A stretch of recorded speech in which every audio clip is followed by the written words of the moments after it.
કફ સિરપના કારણે નિર્દોષ બાળકોના મૃત્યુ થયા પછી બાળકોને જ્યારે શરદી ખાંસી થાય ને ત્યારે એમને દવા આપવાની કોઈ જરૂર જ નથી હોતી, આવું આપણી ગવર્મેન્ટ કહી રહી છે.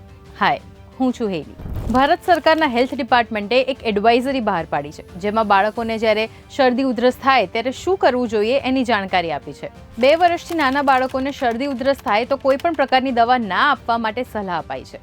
બાળક 5 વર્ષનું થઈ જાય એના પછી પણ જ્યારે શરદી ઉધરસ થાય છે તો જાતે કોઈ પણ દવા ન આપી દેવી, આપણે હંમેશા ડૉક્ટરને કન્સલ્ટ કરવું અને પછી જ કોઈ પણ મેડિકેશન કરવું.